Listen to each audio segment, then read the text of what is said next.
A terrified girl emerged from the fog screaming that her mother was hanging from a tree, stopping a convoy of black luxury cars dead in their tracks. She didn't know she had signaled Ramon Ortega, a ruthless crime lord. But instead of driving away, he led his hitmen into the woods to cut the woman down. Now, the men who tortured this family are about to learn that the forest has a new apex predator. If this story pulled you in, make sure to hit that subscribe button so you never miss what's coming next. I've got another unforgettable story dropping tomorrow. And while you're here, jump into the comments and tell me where you're watching from. I love seeing our community from all around the world. All right, let's get back into it. The fog came in low that morning, rolling across the forest road like something with intention. It swallowed the pavement in thick gray waves, muffling sound, and turning the towering pines into dark silhouettes that could have been watching or sleeping. The air tasted of damp earth and moss, cold enough to sting the lungs. Nothing moved, nothing made a sound, until she appeared.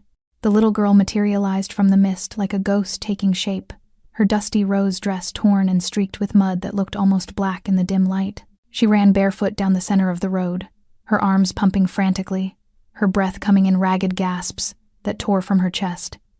She wasn't jogging, she wasn't playing, she was running for her life. Her feet slapped against the wet asphalt, leaving bloody prints that vanished into the fog behind her. Her dark hair hung in tangled ropes across her face, and when she stumbled, catching herself on trembling hands before pushing upright again, the sound echoed like a gunshot in the silence. She ran until she saw them. 2 black luxury cars sat in formation across both lanes, engines idling with the deep purr of expensive machinery. They blocked the road completely, as if they'd been waiting for something, or someone. Chrome gleamed through the mist. Tinted windows reflected nothing but gray. The vehicles looked like they'd been carved from shadow and steel. The little girl didn't hesitate. She didn't slow down. She ran straight toward them, her voice breaking the morning open. "Help!" The word ripped from her throat, raw and desperate. "Please, someone help." The door of the lead car opened. A man stepped out with the unhurried grace of someone accustomed to control. He was tall, broad-shouldered, dressed in a black suit with a black shirt beneath no tie. The suit jacket hung open, revealing intricate tattoos that covered his chest and crawled up his neck in bold patterns, symbols, and script that told stories most people wouldn't want to read. More ink decorated both his hands, visible even from a distance. His dark hair was slicked back, his face composed and unreadable. He looked dangerous in the way expensive things often are. His name was Ramon Ortega, and in certain circles, that name carried weight that could crush bones. Behind him, 2 more car doors opened in synchronized silence. 3 men emerged, each wearing dark suits with white shirts and ties, each moving with the same disciplined precision. They spread out naturally, hands resting near concealed weapons, eyes scanning the fog-choked tree line with the practiced vigilance of soldiers. These were not bodyguards. They were an extension of Ramon's will.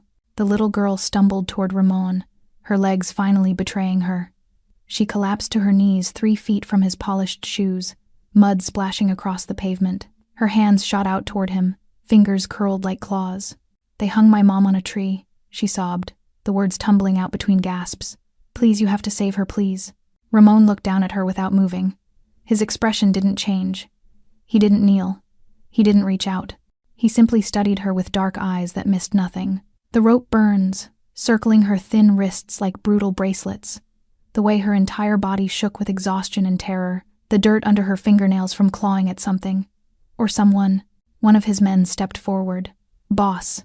Ramon raised one hand. Silence fell instantly.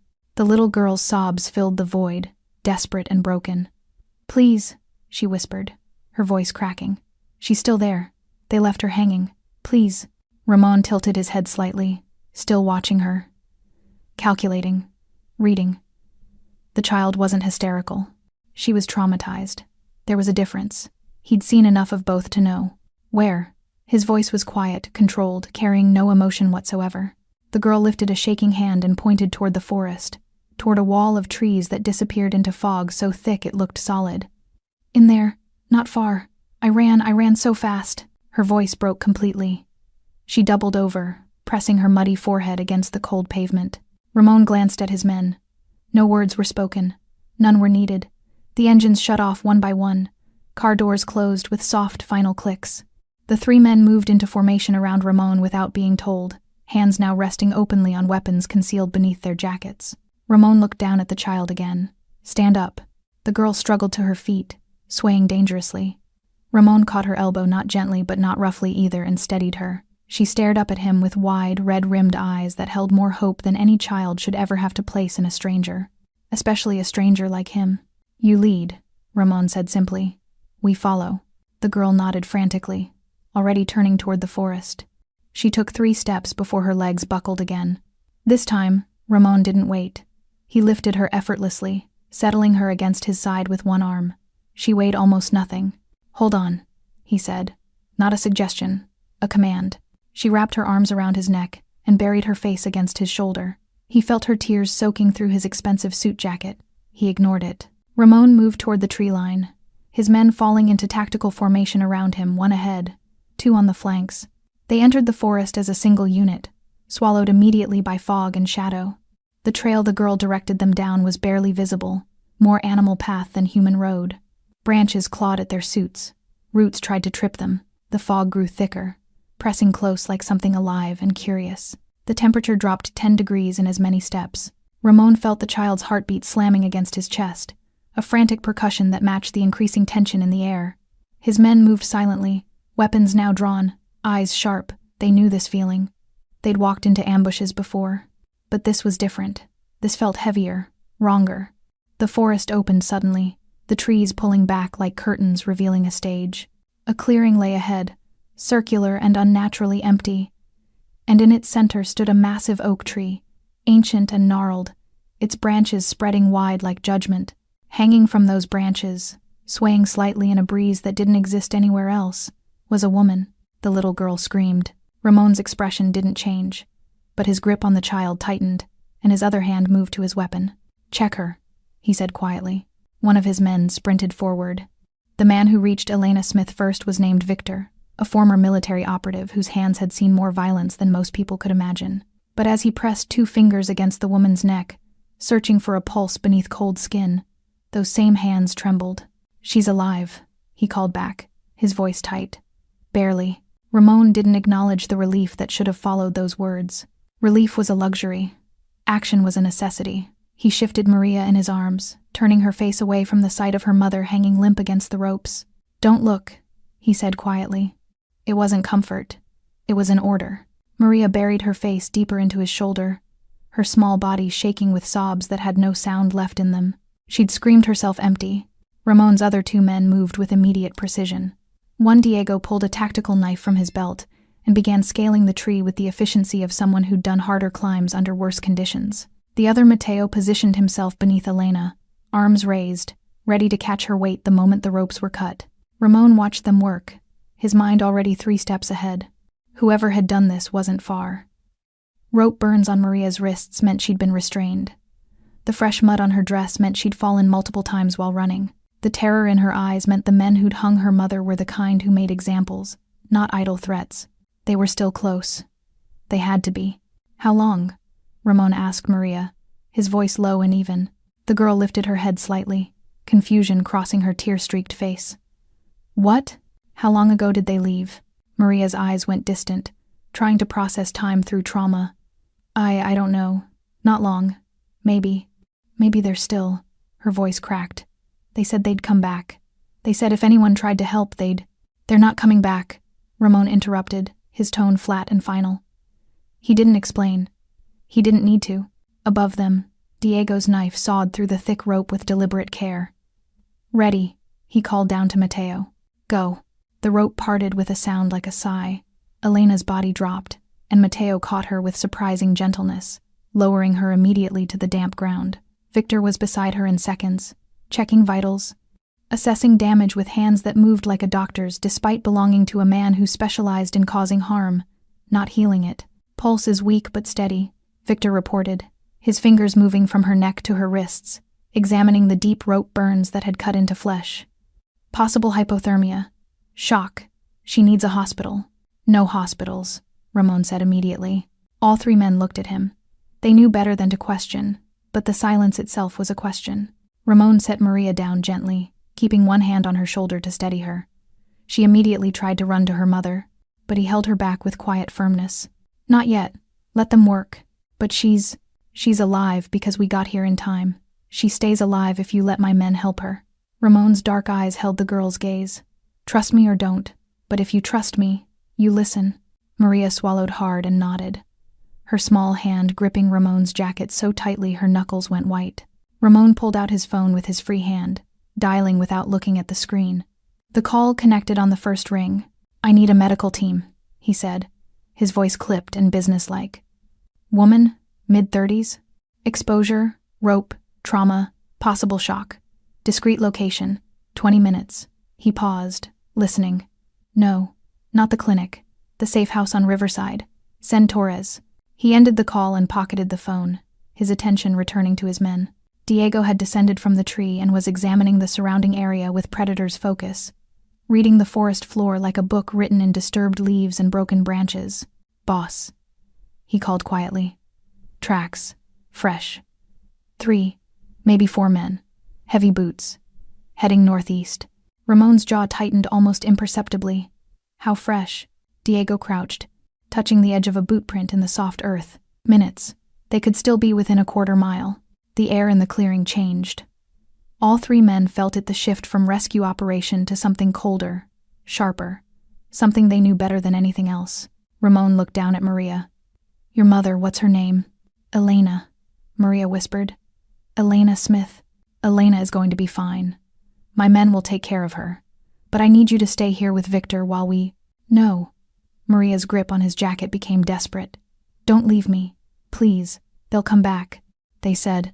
They won't come back, Ramon said again. And this time there was something in his voice that made the promise sound like a death sentence for someone else.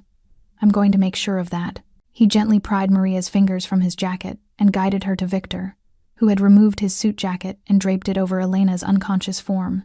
Stay with your mother, Ramon instructed. Victor will keep you both safe. If anyone comes who isn't us, he'll handle it. Victor met Ramon's eyes and nodded once. His hand moved to rest on the weapon concealed at his hip. Ramon turned to Diego and Mateo. No words were exchanged. None were needed. The 3 men moved as one toward the northeast trail, leaving Victor crouched between Maria and her mother like a suited guardian angel with a gun.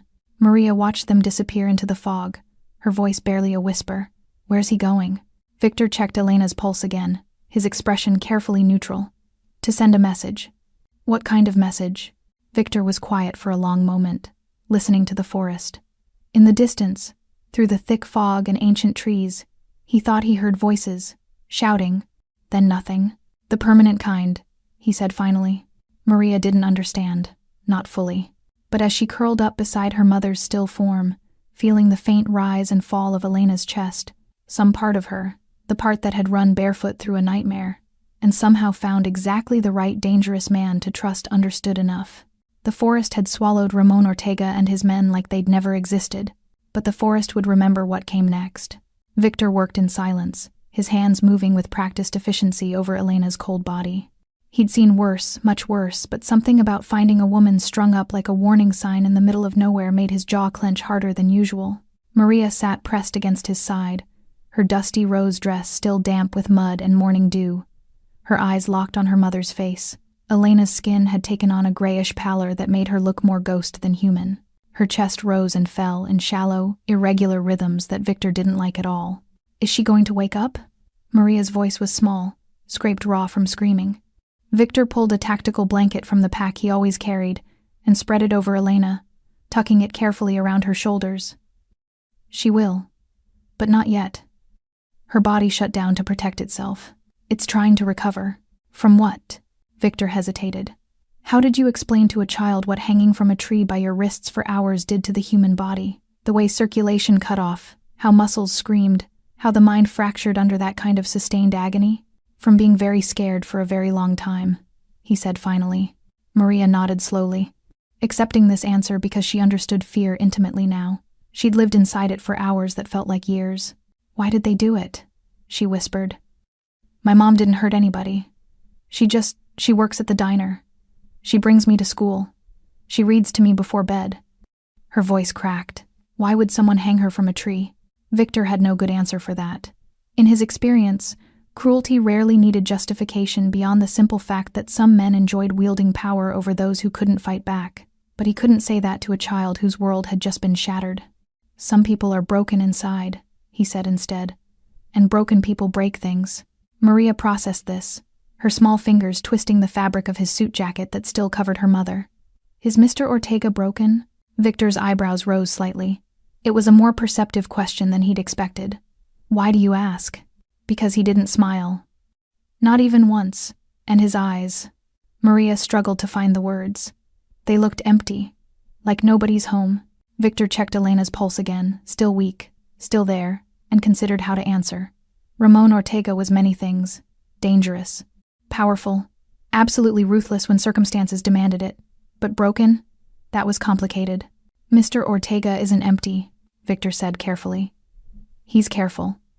He's seen a lot of bad things, and he's done what he needed to do to survive them. That changes a person. Did it change you? Victor met the little girl's eyes and saw a sharpness there that survival had honed.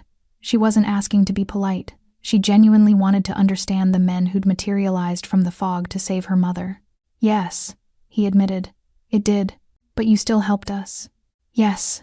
So maybe Mr. Ortega isn't broken. Maybe he's just... Maria searched for the word. Careful, like you said. Victor almost smiled. Almost. Maybe. A sound cut through the forest, distant but distinct. A shout. Then another. The unmistakable crack of something that might have been a branch snapping or might have been something else entirely. Maria tensed, her hand shooting out to grip Victor's arm. What was that? Ramon, Victor said simply. His hand moved to rest on his weapon, though he didn't draw it. Not yet. His eyes scanned the tree line, cataloging every shadow, every shift in the fog. Is he okay? He's fine. How do you know? Because if he wasn't, we'd be hearing a lot more noise. Another sound drifted through the trees, this time unmistakably, a voice raised in pain or fear, abruptly cut short. Then silence rushed back in like water filling a void. Maria's breathing quickened. They're hurting someone. Yes. The men who hurt my mom? Yes. Maria was quiet for a long moment, processing this. Victor expected tears, or fear, or maybe moral confusion about violence being answered with violence. Instead, the little girl's voice came out cold and flat in a way that made her sound much older than her years.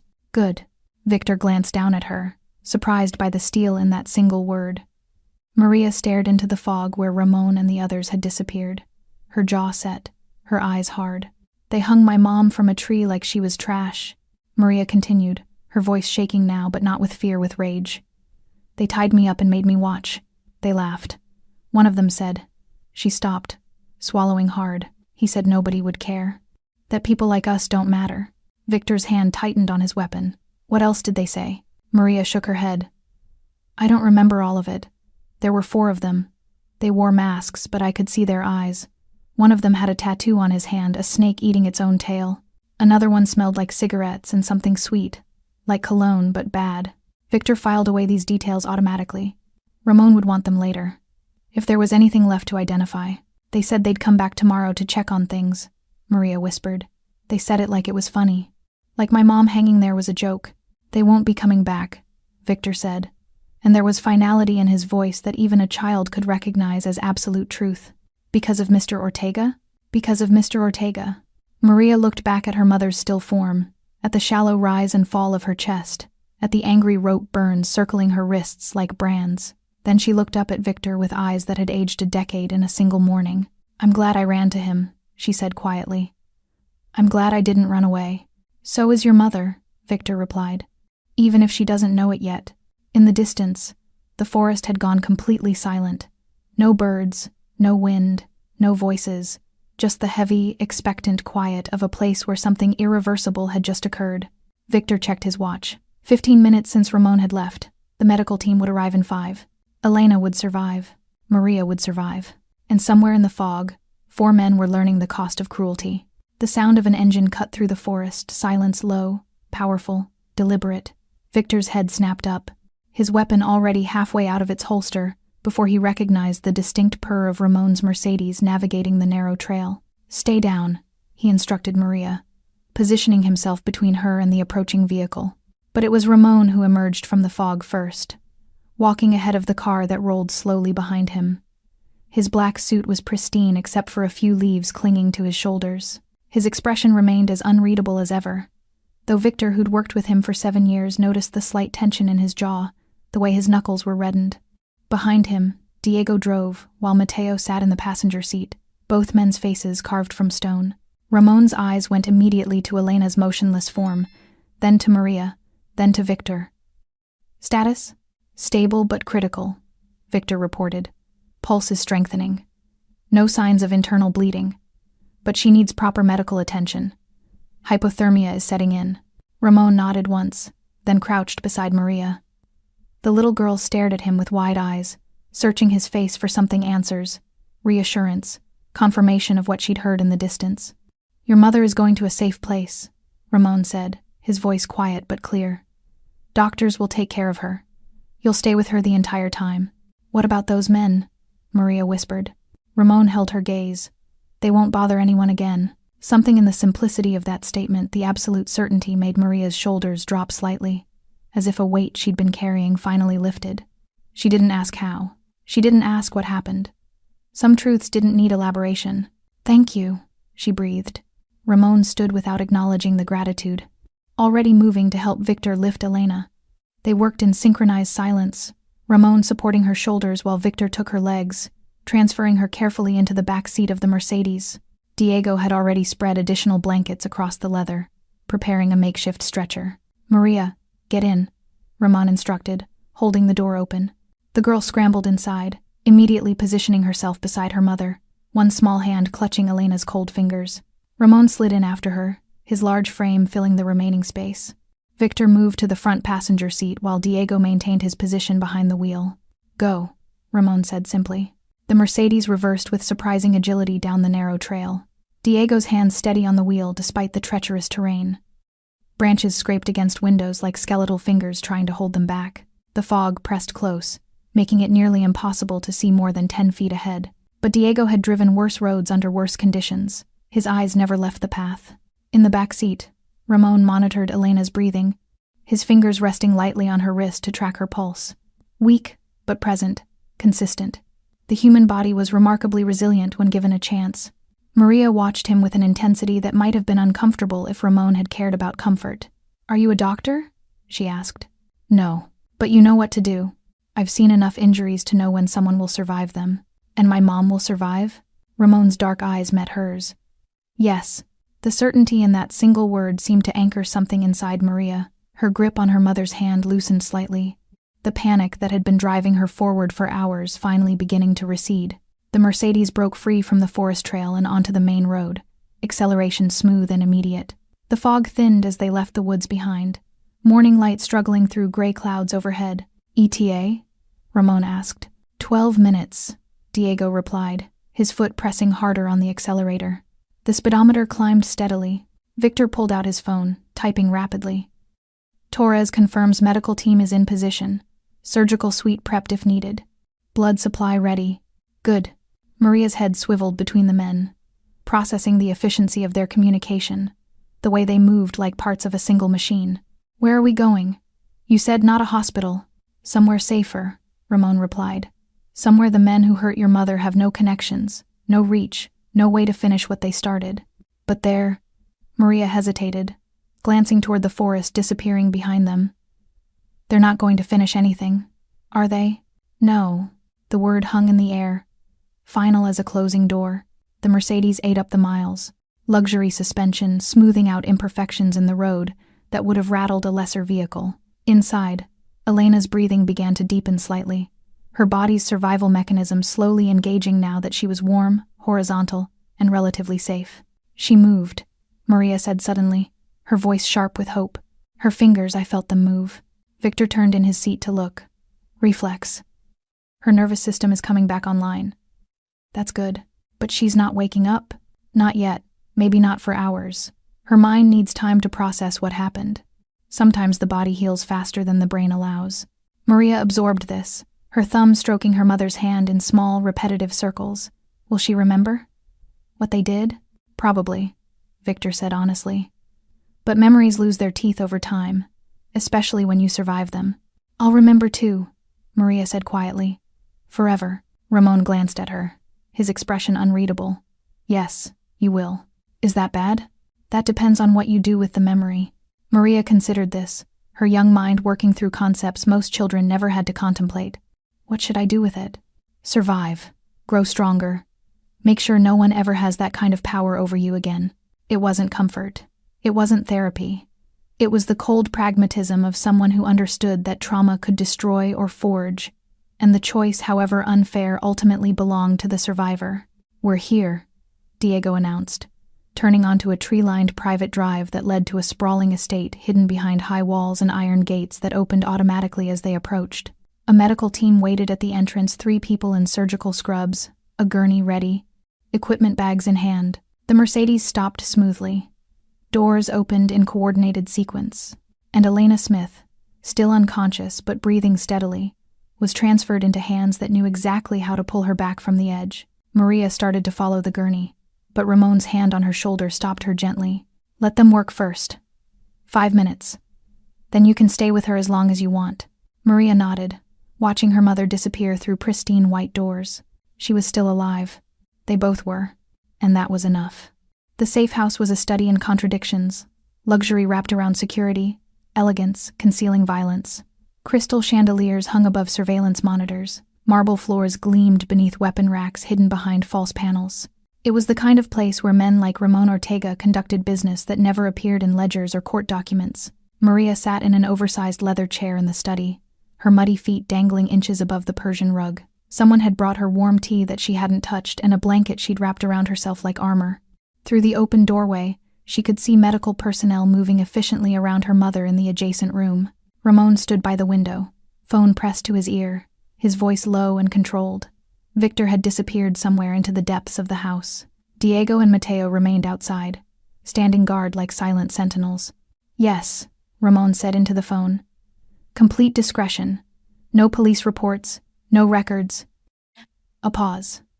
"Because I said so." He ended the call and pocketed the device, his attention shifting to Maria. The little girl stared back at him with eyes that had seen too much, understood too little, but trusted completely. "Your mother is stable," Ramon said. "The doctors are closing the lacerations on her wrists. She'll have scars, but she'll heal." Maria nodded slowly. "Can I see her?" "Soon. They're finishing." The door burst open. Victor entered with swift purpose, his expression darker than usual. He carried a tablet in one hand and held it out to Ramon without preamble. "We have a problem." Ramon took the device, his eyes scanning whatever was displayed there. His jaw tightened almost imperceptibly, the only outward sign of whatever he was processing. "Show me." Victor tapped the screen, and Maria watched Ramon's face as he absorbed information she couldn't see. The temperature in the room seemed to drop several degrees. "When?" Ramon asked. "While we were en route. Diego found them at the clearing after we left.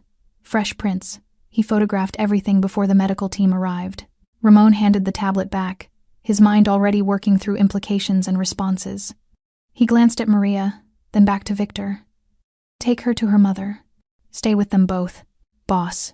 Now, Victor understood the dismissal for what it was, protection, not disrespect. He extended a hand to Maria. "Come on, your mom is asking for you." Maria's face lit up. "She's awake?" "Just barely. But she wants to see you." The little girl scrambled from the chair and took Victor's hand, casting one backward glance at Ramon before disappearing through the doorway. Ramon waited until he heard the door to Elena's room close before speaking. "Diego," he called, not raising his voice. The man appeared in the doorway within seconds, as if he'd been waiting for the summons, which he had been. "Sir, show me everything." Diego pulled out his own phone, swiping through a series of photographs with methodical precision. "I went back after we loaded Elena into the car. Wanted to document the scene in case we needed evidence later." He held out the phone.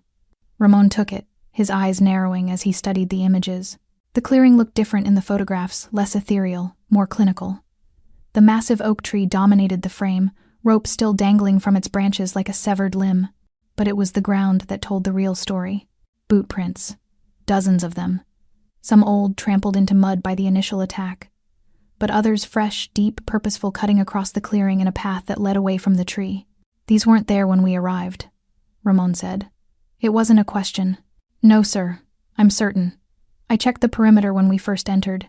These tracks were made after we left. Someone came back." Ramon swiped to the next image, a closer shot of the prints, with Diego's tactical knife placed beside them for scale. Large boots, heavy tread, military-grade soles, the kind worn by men who expected trouble and dressed accordingly. 4 separate patterns, Diego continued. 4 different men. They approached from the northeast, same direction the original attackers fled.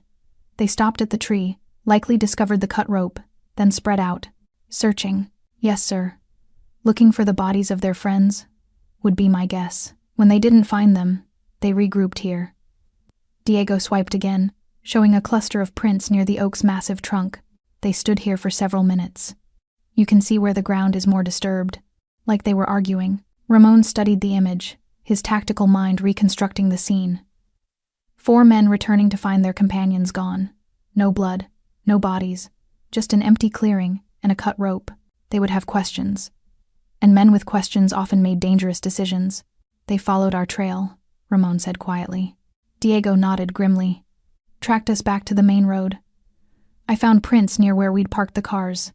They would have seen the tire marks, the direction we went. Did they follow further? Unknown. I lost the trail on the asphalt. But sir, Diego hesitated, which was unusual for him. They know someone interfered. They know their operation was compromised. And they're looking for whoever did it. Ramon handed the phone back, his expression carved from ice. How many did we leave in the woods? 3 confirmed. The 4th escaped during the initial confrontation, took off running before we could secure him. Description? Medium build. Wore a red jacket. Moves fast. Mateo winged him with a shot, but he made it to a vehicle we didn't know was there. Dirt bike by the sound of it. Ramon was silent for a long moment, processing variables and calculating risks. 4 men returning to the clearing meant the original group was larger than they'd anticipated. Organized. Coordinated. The kind of crew that didn't take losses lightly. And now they knew someone had interfered. They'll retaliate, Ramon said finally. Against who? They don't know who we are. They know someone cut Elena down. They know someone took her. And they know enough to come back looking. Ramon's eyes went to the closed door where Maria and her mother waited. They'll go to the places she might run. Her home, her work, people she knows. We have her here. She's protected. For now. But we can't keep her forever, and they'll wait. Ramon's jaw set with decision. No, waiting gives them time to regroup, to plan, to bring in reinforcements. What are you suggesting? Ramon met Diego's eyes, and in that gaze was the cold calculation of a man who'd built an empire on decisiveness. We go back tonight. We find them before they find us. Diego didn't smile, but something like satisfaction crossed his features. I'll tell Mateo to prep. Full gear. This won't be a conversation. Understood. As Diego left, Ramon returned to the window, looking out at manicured gardens that hid nothing darker than expensive landscaping. The forest remembered what happened in its shadows. Tonight, it would remember more. The hunting cabin sat 3 miles northeast of the clearing, hidden behind a wall of pine trees and accessible only by a dirt track that hadn't seen maintenance in years. It was the kind of place people came to disappear either by choice or by force. Smoke curled from a rusted metal chimney, gray against the darkening sky. Golden light spilled through gaps in the shuttered windows. Inside, voices rose and fell in heated conversation, occasionally punctuated by the crack of beer bottles being opened or furniture being kicked. Ramon observed all of this from the tree line, crouched in absolute stillness 50 yards from the structure. Beside him, Diego scanned the perimeter through night vision binoculars while Mateo circled around to cover the back exit. They'd left Victor at the safe house with strict instructions protect Elena and Maria at all costs. This was different work. This required a different kind of focus. 4 targets confirmed, Diego whispered, his breath barely visible in the cold evening air. All armed. 2 rifles visible, probably more we can't see. They're agitated, lot of movement, lot of shouting. Ramon watched the cabin with predatory patience. The structure was old but solid, thick logs, minimal windows, 1 primary entrance and 1 rear exit. Defensible if you knew it was coming, a trap if you didn't. They're scared, Ramon observed quietly. Good reason to be. They came back and found their friends gone. Not just gone. Vanished. No blood trail, no bodies, no evidence. That's worse than finding corpses. At least corpses give you answers. Through the gaps in the shutters, Ramon could see shadows moving, men pacing, gesturing emphatically. 1 shadow was larger than the others, dominating the space with aggressive body language. The leader, most likely. The one making decisions. We could burn them out, Diego suggested. Old cabin like that would go up fast. Too loud, too visible. Smoke would draw attention. Ramon's eyes never left the structure. We walk in. We control the situation. We make them understand what happens when you hang innocent women from trees. Diego lowered the binoculars. You want them alive? I want them to answer questions first. And then, Ramon didn't answer. He didn't need to. Mateo's voice crackled quietly through the radio earpiece. In position. Back door is secured. No activity on this side. Ramon touched his own earpiece. Hold until my signal. Nobody leaves. Copy. Ramon checked his weapon, a matte black pistol that had seen enough use to feel like an extension of his hand. Diego did the same, his movements automatic and efficient. They'd done this before, not often, because Ramon preferred to build empires rather than tear down small operations. But sometimes examples needed to be made. Sometimes the forest demanded blood. On 3, Ramon said. They moved like smoke through the trees, closing the distance in seconds. Ramon's approach was direct, no stealth, no subtlety. He walked up to the front door and kicked it open with enough force to tear the old hinges half off the frame. The door slammed inward. 4 men inside jumped to their feet, hands reaching for weapons that wouldn't matter now. Ramon stepped through the threshold, his pistol raised and steady. Diego followed 1 step behind, covering the right side of the room while Ramon held the left. Don't, Ramon said quietly. The word carried more weight than a shout. All 4 men froze, their hands hovering near rifles propped against walls or pistols tucked into waistbands. They were rough men, scarred faces, hardened expressions, the kind who'd spent lives operating in spaces where law didn't reach, but they recognized death when it walked through their door. The largest man, the leader, stood near a battered wooden table covered with beer bottles and what looked like a map. He was maybe 40, with a thick beard and a snake tattoo eating its own tail on his left hand, the same tattoo Maria had described. His eyes widened with recognition. Not of Ramon specifically, but of the type of man he represented. Professional, calm, absolutely certain. Who the hell are you? The leader demanded, though his voice carried less conviction than his words suggested. The man who cut Elena Smith down from your tree, Ramon replied evenly. The temperature in the cabin dropped. The 4 men exchanged glances, fear mixing with confusion, mixing with the beginning of understanding. That wasn't your business, the leader said, his hand inching toward a pistol on his hip. Diego's weapon shifted fractionally. The movement was tiny but impossible to miss. The man's hand stopped.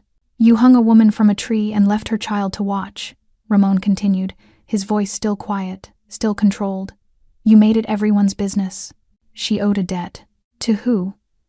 The leader's jaw worked silently. His eyes darted to the other 3 men, one with a red bandana around his neck who stood near the fireplace, one younger with a poorly healed scar across his cheek sitting at the table, and one older with gray in his beard leaning against the far wall. None of them looked eager to speak. I asked you a question, Ramon said. And now there was something in his voice that made the cabin feel smaller. To who? Castellano, the leader finally spat. Victor Castellano. She worked at his club, skimmed from the register. $3,000, over 6 months. Ramon processed this. Victor Castellano was a mid-level operator, ran protection rackets and illegal gambling on the east side of the territory. Small time but vicious. The kind who compensated for lack of power with excessive brutality. And Castellano sent you to make an example. He sent us to send a message. You don't steal from the family. The family? Ramon repeated, and something like amusement touched his features. Victor Castellano doesn't represent any family I recognize. He's a parasite feeding on people who can't fight back. And who the hell are you? The leader demanded again, anger starting to overtake fear. Ramon took a single step forward. Just one. But it was enough to make all 4 men tense. I'm the man who's going to explain something to you very carefully, Ramon said. And you're going to listen, because your life depends on understanding what I'm about to say. The cabin fell completely silent except for the crackle of fire in the hearth and the distant sound of wind through pine trees. You made a mistake tonight, Ramon continued, a fatal one. The man with the red bandana shifted nervously. Look, we were just following orders. You hung a woman from a tree. Ramon's voice cut through the excuse like a blade. You terrorized a child. You laughed while you did it. How the hell do you? Maria told me everything, every detail, every word you said. The men exchanged worried glances now. If the girl had talked, if she'd survived, if she'd reached someone with resources, the leader's face hardened. Then you know we were sent by someone bigger than us. You kill us, Castellano will come looking. Ramon's expression didn't change. Let him. The silence that followed Ramon's words stretched like a wire pulled too tight, ready to snap. The leader's face darkened, anger warring with the survival instinct that told him he was standing on the edge of something irreversible. You think you can just walk in here and… I already did, Ramon interrupted, his tone unchanged. Now answer my questions. How many of you were there when you hung Elena Smith? The leader's jaw clenched. I don't have to tell you. Diego's weapon shifted, the barrel now pointing directly at the man's chest. The message was clear. 7, the younger man with the scar blurted out, his voice cracking. There were 7 of us total. The leader shot him a murderous glare, but the damage was done. Ramon's eyes moved to the young man. Names. I don't know all their… Yes, you do.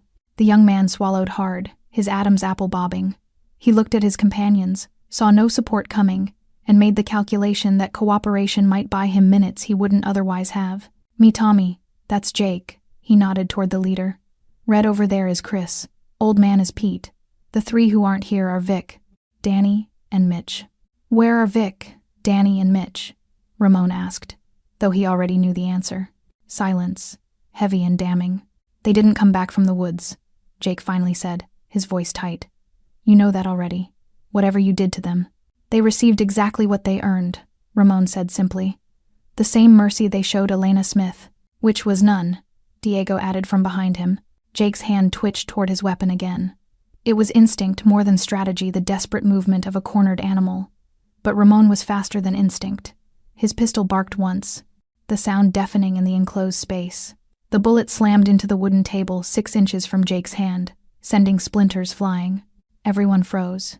The next one doesn't miss, Ramon said calmly, as if he'd simply cleared his throat instead of firing a weapon. Sit down, all of you.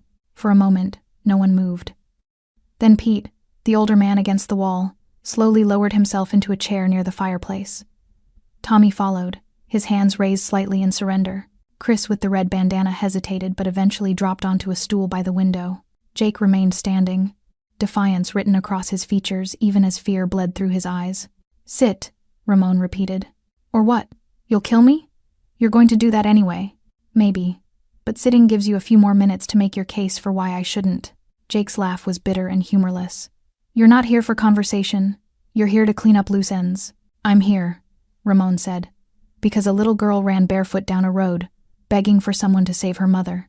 And when I found that mother hanging from a tree with rope cutting into her wrists, I made a decision about what kind of men deserved to walk away from that moment.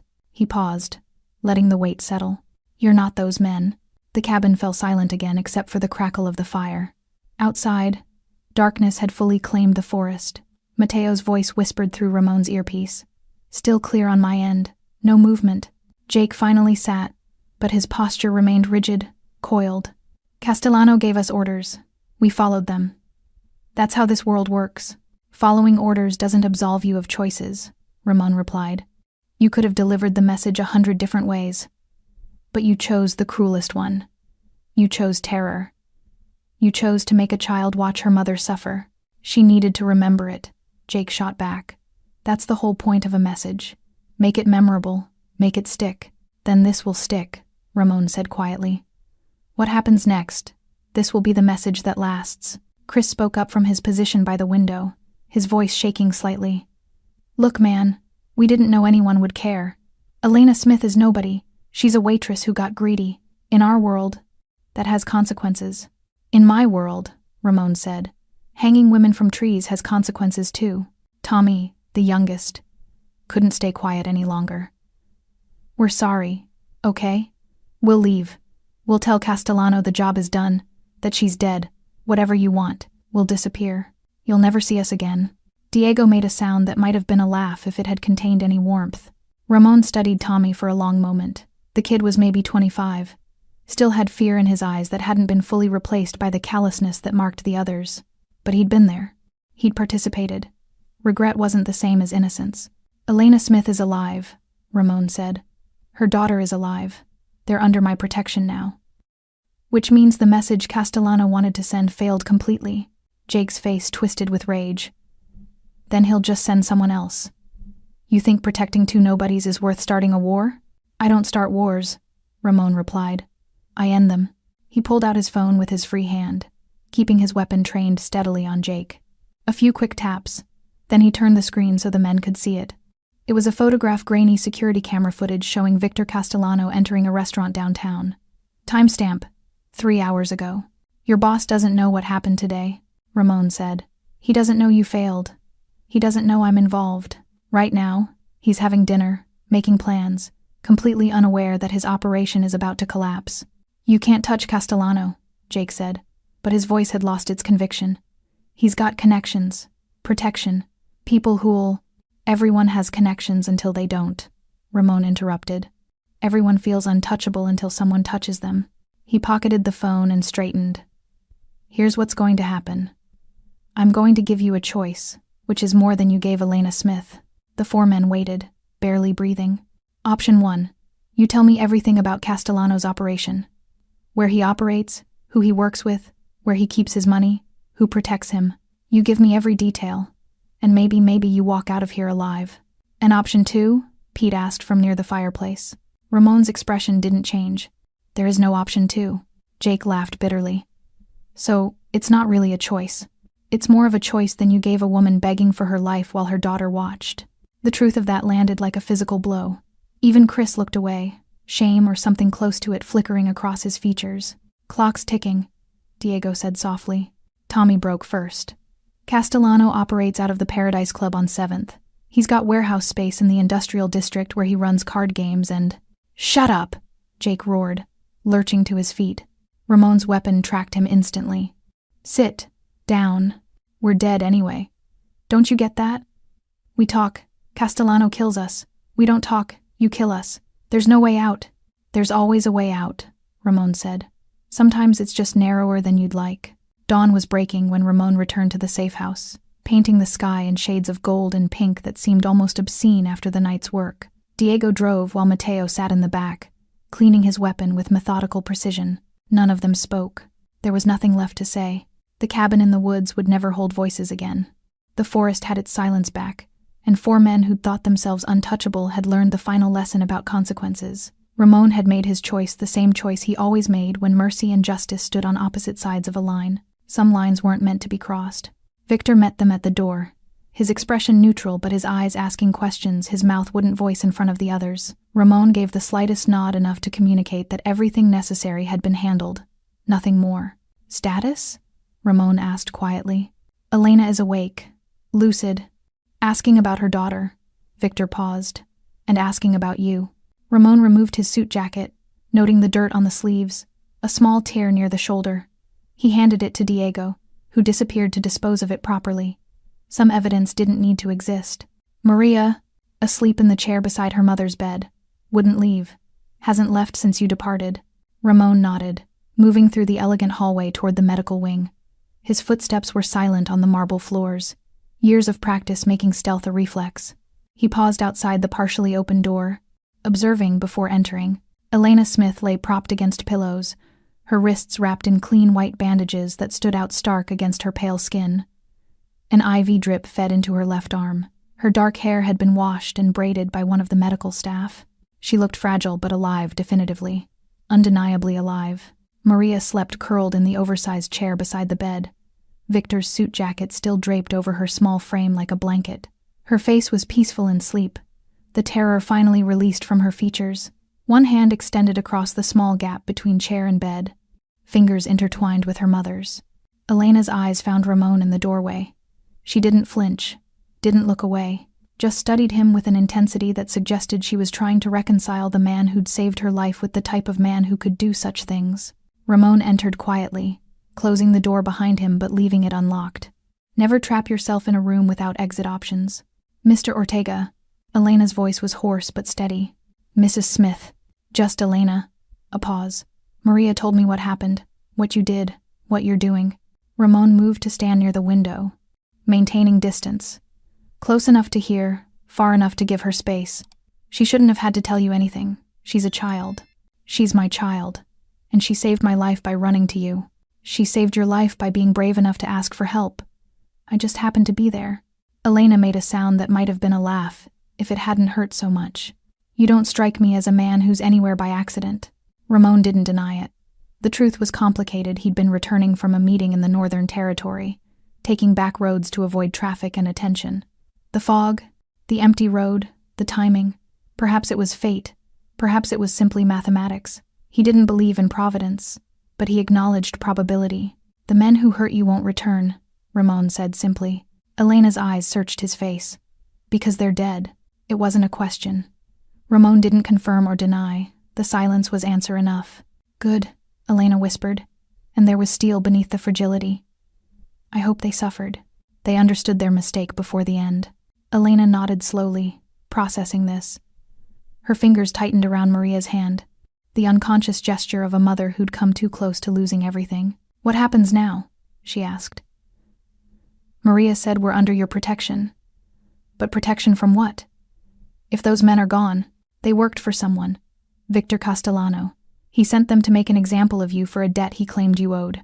Elena's face went pale. $3,000. I didn't steal it. I was short on the register 3 times, and he called it theft. I offered to pay him back, to work extra shifts, anything. But he said examples needed to be made. Castellano won't be making examples anymore. You're going after him. Again, not a question. I'm going to have a conversation with him about reconsidering his business practices. That's not a conversation. That's... Elena stopped, looking at her daughter's sleeping face. Will Maria and I be safe? Yes. How can you be sure? Because I'm very good at making sure. Elena studied him for a long moment, this dangerous man in expensive clothes, who'd appeared from the fog like something out of a dark fairy tale. A monster who'd saved them from other monsters. Why? She finally asked. Why help us? You don't know us. We're nobody to you. Ramon was quiet, considering how to answer a question he'd asked himself during the drive back. Why had he stopped? Why had he acted without hesitation? He'd built an empire on calculated decisions, cold pragmatism, strategic thinking. Mercy wasn't part of that architecture. But then he'd seen Maria's face. The terror, the hope, the desperate faith that anyone would care enough to act. My sister was 8 years old when she died, Ramon said quietly, the words surprising him as much as Elena. He rarely spoke of Sophia, never to strangers. Someone hurt her, and no one stopped them because no one thought a poor girl from nowhere mattered enough to risk anything for. Elena's expression shifted, understanding blooming behind her eyes. I was 14, Ramon continued. Too young to do anything, too weak to matter. I swore that if I ever had power, I'd use it differently, that if I saw someone being hurt, someone defenseless, I'd be the one who stopped it. And you kept that promise. When I can. Maria stirred slightly in her sleep, murmuring something unintelligible before settling again. Both adults watched her. This child who'd survived a nightmare and would carry those scars forever. Thank you, Elena whispered. For stopping. For listening. For...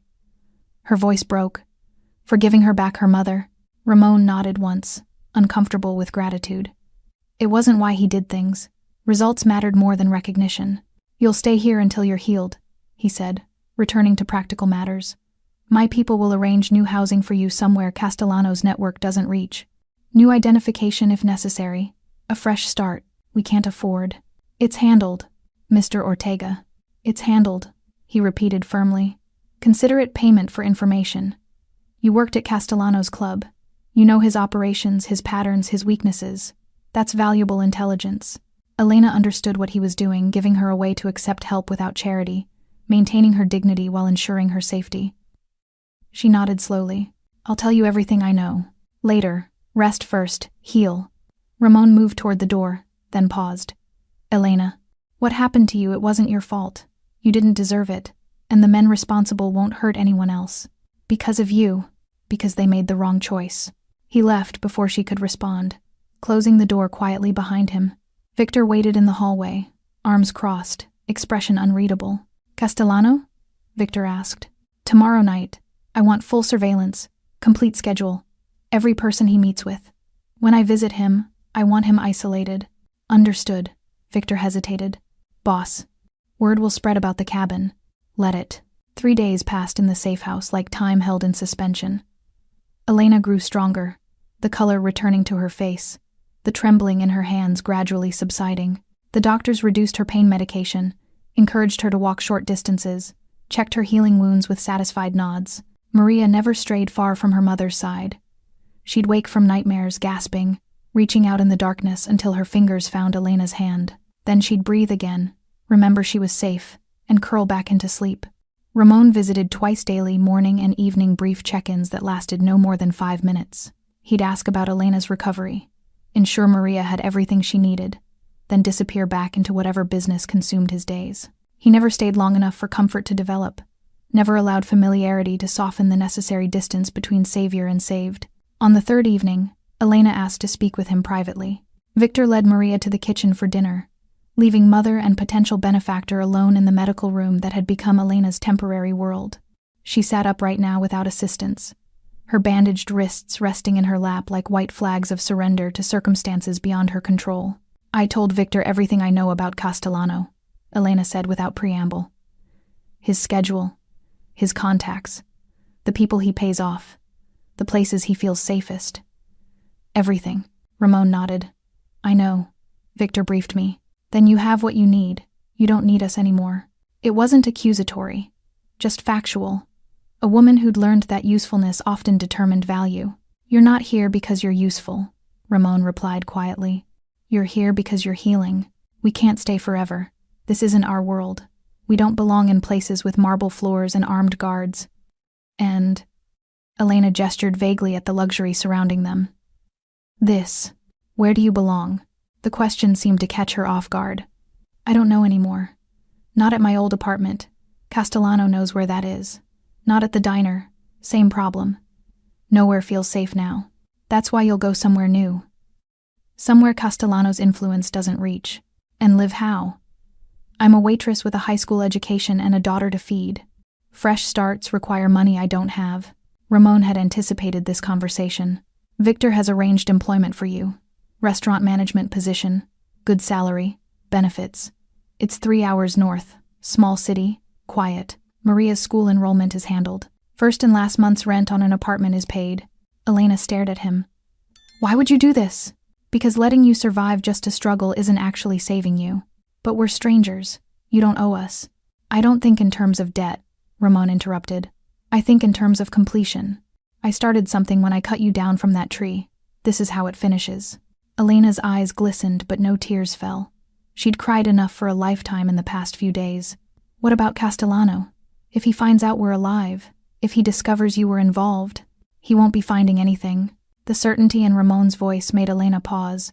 "You're really going to—" "I'm going to have a conversation with him about reconsidering his priorities. What happens after that conversation depends entirely on how well he listens." "Maria asked me if you were a good man or a bad man." Elena's voice was soft, contemplative. "I didn't know how to answer." "What did you tell her?" "That you were the man who saved us. That sometimes that's all that matters." Ramon considered this. Good and bad were abstractions for people with the luxury of distance from violence. He'd stopped believing in simple moral categories the day Sophia died. Now he believed in action and consequence, cause and effect. "Your daughter is brave," he said finally. "She ran toward danger to save you. That kind of courage is rare. She shouldn't have needed to be brave. She should be worried about homework and friends and normal 8-year-old problems." Elena's voice cracked slightly. "I failed her. You survived. That's not failure. I put her in that position. My debt, my choices." "Castellano's choices," Ramon corrected firmly. "His decision to escalate. His order to make an example. You didn't hang yourself from that tree. You didn't traumatize your daughter. He did." Elena absorbed this, wanting to believe it, struggling against the weight of maternal guilt that insisted she should have protected Maria from ever seeing such horror. "When do we leave?" she asked quietly. "When you're ready. Another few days, maybe. The doctors want to ensure infection hasn't set in, that you can manage without daily monitoring. And then we just disappear? Start over like none of this happened? You don't forget, you don't pretend it didn't happen, but you build something new anyway. That's what survival looks like." Maria's laughter drifted from the kitchen, genuine, bright, the sound of a child remembering how to be a child. Both adults turned toward it like plants seeking sun. "She likes Victor," Elena said with the ghost of a smile.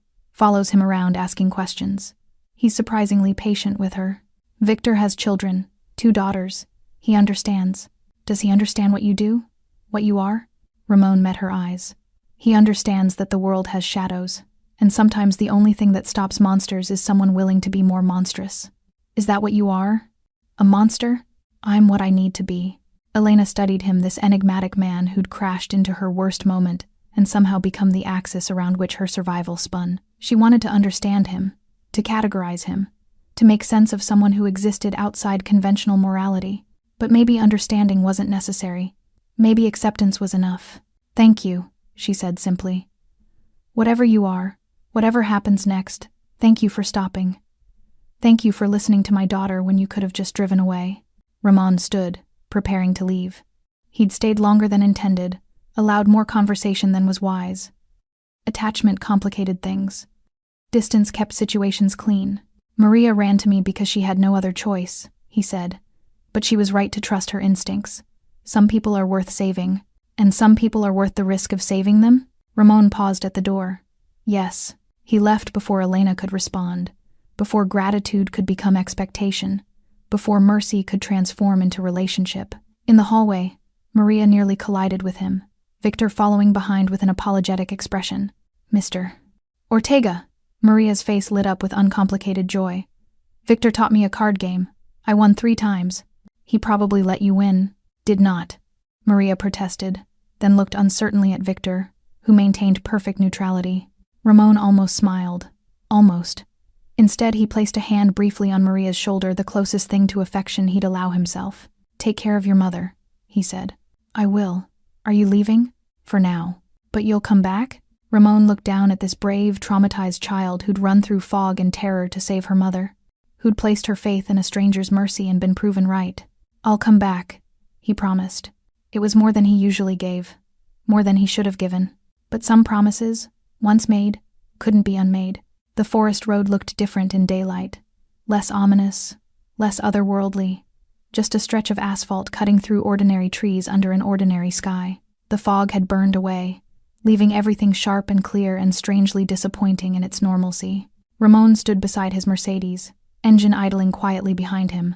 Diego and Mateo waited in the car, giving him this moment alone. Victor had stayed at the safe house with Elena and Maria, maintaining the security that had become routine over the past week. A week. That's all it had been since a little girl had materialized from the mist and changed the trajectory of multiple lives with 4 desperate words. They hung my mom on a tree. Ramon looked toward the tree line where they'd entered the forest that morning. The trail was still there if you knew where to look, still marked by disturbed undergrowth and broken branches, but nature was already reclaiming it, erasing evidence that anything unusual had occurred. The forest kept its secrets. Victor Castellano would keep his too now permanently. The conversation Ramon had promised happened 2 nights ago in the back room of the Paradise Club. It had been brief, direct, and concluded with Castellano understanding exactly how his operation would change moving forward, or rather, how it would end. The club was closed now, shuttered and silent. Castellano's network had collapsed like a house of cards without his hand holding it together. The people he'd terrorized quietly celebrated their liberation. The authorities asked no questions about his sudden disappearance. Some absences improved neighborhoods. Maria and Elena were leaving today. Victor would drive them to their new home, help them settle in, ensure they had everything needed to begin again. Ramon wouldn't be there for the goodbye. Goodbyes created attachments, and attachments created complications. He'd said what needed saying. The rest was execution. His phone buzzed. A message from Victor. They're asking for you. Ramon typed back. Tell them I had business. Tell them to be safe. A pause. Then, Maria says thank you. Elena says. She says she'll never forget. Ramon pocketed the phone without responding. Memory was inevitable. People didn't forget the moments that broke them or saved them.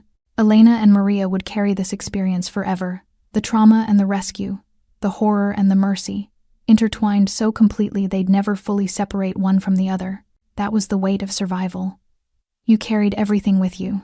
A second vehicle pulled up behind Ramon's Mercedes, a nondescript sedan driven by one of his associates. The woman behind the wheel nodded respectfully. She'd been briefed, knew her assignment. Monitor the road, watch for anyone showing unusual interest in the area, report anything suspicious. The forest would be watched for the next month, just to be certain. Ramon returned to his car, sliding into the back seat. Diego met his eyes in the rearview mirror. Back to the city, boss? Yes. The Mercedes pulled away smoothly, leaving the forest road behind. Ramon watched it recede through the rear window, that stretch of asphalt, where everything had changed and nothing had changed. He'd saved 2 lives, ended several others, dismantled a small criminal operation, created a minor power vacuum that someone would inevitably try to fill. The world kept turning. "The girl will be okay," Diego said quietly. Not a question, but not quite a statement either. "She's strong, stronger than she should have to be. Like someone else I know." Ramon didn't respond to that.